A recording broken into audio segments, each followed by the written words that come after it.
Chaque fois que la diva capverdienne Mariana Ramos se produit en concert, elle embarque dans son sillon son énorme fratrie. Alors, pour son tour de chant, son gala au cœur de l'écrin de l'Orchestre national des Pays de la Loire, à Angers, en 2017, ils étaient tous là. Et en particulier son frère aîné Elisio, d'une exigence sans faille, qui ne lui a, assure-t-elle, jamais adressé le moindre compliment. Ce jour pourtant, il pleurait à chaudes larmes, si ému, si fier, un torrent irrépressible d'émotions. Vous avez réussi à conserver l'esprit de notre petit pays, de quoi nous prendre aux tripes. Affirme-t-il, si cet adoubement fraternel se révèle, le plus beau cadeau du monde, la collaboration de Mariana Ramos avec un orchestre symphonique, au départ l'Orchestre national Avignon-Provence en 2013, s'est vu alourdi de son paquet de doutes.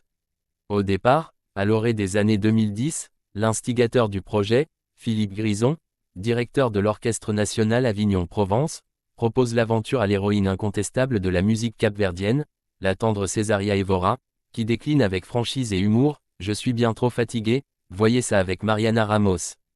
Cette dernière sent d'emblée la responsabilité de cette transmission, doublée de la peur de ne pas être à la hauteur, peser sur ses épaules.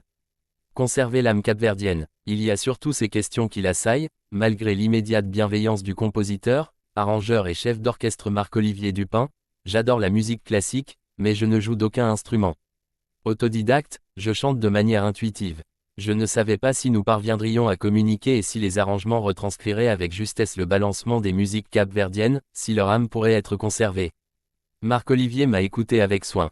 Par exemple, il ne voulait pas de batterie, mais cela me paraissait inconcevable de nous passer d'une pulsation claire, va pour les percussions.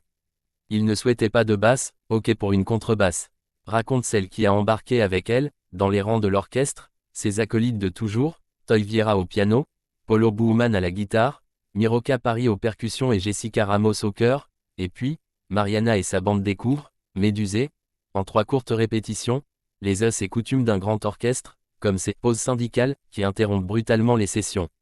Bien vite pourtant, le funana fonctionne, les coladeiras se cherchent un peu avant de trouver leur voix, la samba balbutie puis s'élance. Le mariage fonctionne, finalement, l'orchestre symphonique, les tourbillons de cordes, font ressortir à merveille le lyrisme, le romantisme et les mélodies ensorceleuses des musiques capverdiennes, affirme l'artiste, dont le chant, tour à tour puissant, délicat et cadencé, tout en nuances, en sentiment et en justesse, trouve ici un havre qui lui sied à merveille. De quoi lui donner l'envie, après un magnifique album de Mornas, 2019, stoppé net dans son élan par le Covid, de sortir le live de cette expérience orchestrale, gravée lors des concerts de 2017 à Angers. Sa façon bien à elle de célébrer le cinquantenaire de l'indépendance de son petit pays, et de rendre hommage à son principal artisan, le héros Amilcar Cabral, 1924 à 1973. La musique comme une arme. Car cette histoire ne saurait se dissocier de l'itinéraire de cet artiste né à Dakar, élevé dans le quartier populaire de Monte-Sosego, à Mindelo, avant d'emménager durablement en France, à l'âge de 8 ans.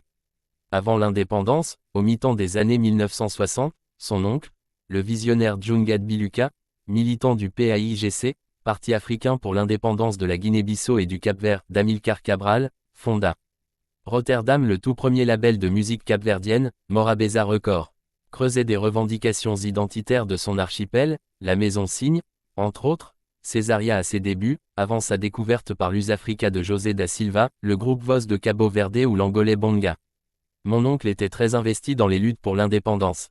Et il a tout naturellement suivi les préceptes d'Amilcar Cabral qui disait en substance, l'indépendance sans culture n'a pas de valeur. Dans ce combat, la musique devait être une arme.